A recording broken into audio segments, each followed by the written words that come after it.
मी आता आहे का वारंवार तेच बोलणं काय मला प्रशस्त वाटत नाही. मी आता माझ्या इथल्या धाराशिव लोकसभा मतदारसंघातल्या जे आमचे सर्वसामान्य लोक आहेत, कार्यकर्ते आहेत, जीवाभावाचे सगळे, त्यांच्या सगळ्यांसाठी वेळ दिलेला आहे. त्यामुळे आता मला वाटतं की मला त्यांच्यासोबत चर्चा करण्यासाठी तुम्ही वेळ द्या. मी जे काय बोलायचंय पुण्यात निघत असतानाही बोललेलो आहे आणि जे काय सांगायचं ते सांगितलेलं आहे. आता जे सांगितलंय मला वाटतं ती प्रक्रिया तर मला पूर्ण करणं, सगळ्यांबरोबर चर्चा करणं, त्यांची मतं जाणून घेणं हे तर मला करावं लागणार आहे. मी ते करू. एकच प्रश्न, आज फादर्स डे आहे आणि आज त्याच वडिलांच्या समाधीस्थळी तुम्ही आता गेला होता आणि ज्या ठिकाणी खरं तर आपल्याला जो निकाल अपेक्षित होता तो त्या ठिकाणी मिळाला नाही. मात्र समाधीस्थळी गेल्यानंतर मागील 20 वर्ष तुम्हाला आठवले असतील कशा पद्धतीचा हा संघर्ष होता. तुमच्यासाठी वैयक्तिक, ओमराजेंसाठी किती संघर्षमय वेळ होता आणि आजचा तो क्षण ज्या ठिकाणी श्रद्धांजली वाहण्याचं अभिवादन करत काय लक्षात घ्या. 3 जून 2006 वाटतं दुपारी 3-3:30च्या दरम्यान राजेसाहेबांची आणि त्यांचे चालक समद काजींची अतिशय निगृतपणे हत्या करण्यात आली होती. आणि त्या दिवसापासून या केसमध्ये जे आरोपी म्हणून आहेत त्यांच्या दबावामुळं त्या ठिकाणी ह्या हत्या प्रकरणाचा तपास महाराष्ट्र पोलीस व्यवस्थित करू शकत नाही, ही मागणी आम्ही वारंवार त्या ठिकाणी करत होतो. आणि ती मागणी त्या ठिकाणी राज्य सरकारकडनं मान्य न केल्याच्या नंतर माननीय उच्च न्यायालयात आईच्या माध्यमातून आनंदीदेवी राजे निंबाळकर यांच्या माध्यमातून याचिका दाखल केली. आणि जेव्हा हायकोर्टाच्या लक्षात आलं की ह्या हत्येचा तपास राज्यातले पोलीस व्यवस्थित करू शकत नाहीत, त्याच्यानंतर माननीय हायकोर्टाच्या आदेशाप्रमाणे ह्या हत्येचा तपास CBI कडे वर्ग करण्यात आला. आणि CBIनं पूर्ण तपास केल्याच्या नंतर ट्रायल कोर्टामध्ये जवळपास 20 वर्ष 17 दिवस त्या प्रकरणाची सुनावणी त्या ठिकाणी चालली. आणि सुरुवातीच्या कालखंडामध्ये म्हणजे महाराष्ट्र पोलिसांनी, कळंबोली पोलिसांनी गुन्हा दाखल केल्याच्या नंतर CBI कडे प्रकरण जाण्यापर्यंत जवळपास मध्यंतरी 3 वर्षाचा कालावधी त्या ठिकाणी गेला होता. आणि त्याच्यानंतर CBIनं तपास केला, त्याच्यातले गुन्हेगार शोधून काढले.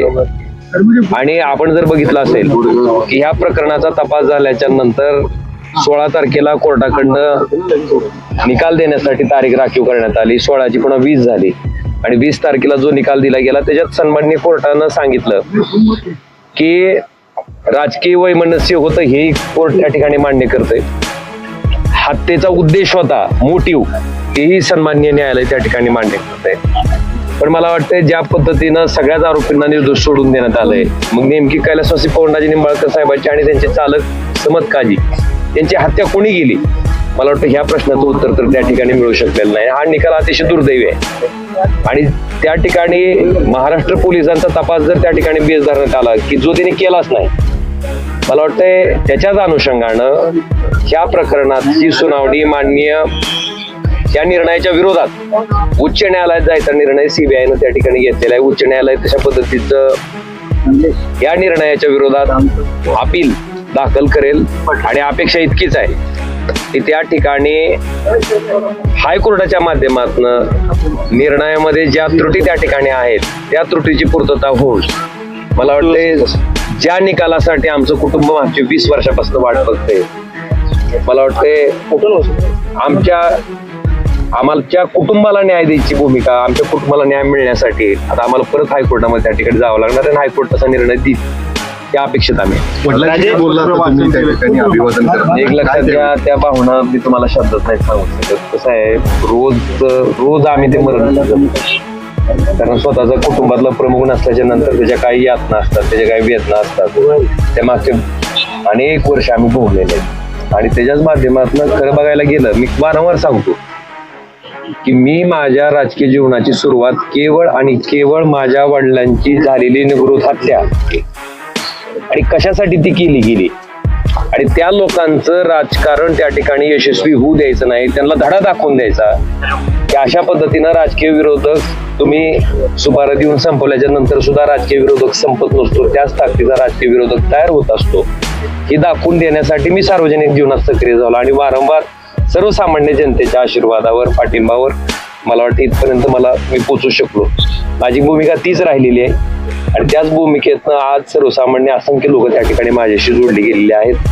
आज मला आपल्या सगळ्याला एवढं सांगायचं की मागच्या 3-4 दिवसापासून सोशल मीडियावर काय चाललंय हे बघण्यापेक्षा ओम राजे त्यांचा लोकप्रतिनिधी म्हणून कशा पद्धतीनं काम करतो हे सर्वसामान्य माणसाने अनेक वर्ष अनुभवलेलं आहे आणि माझ्यावरचा विश्वास आहे आणि मला खात्री आहे की शेवटी माझं देणं त्यांच्याशी लागतंय, त्यांच्याशी माझं नातं आहे आणि त्यांच्याशी चर्चा करून मला वाटतं माझा निर्णय तुम्ही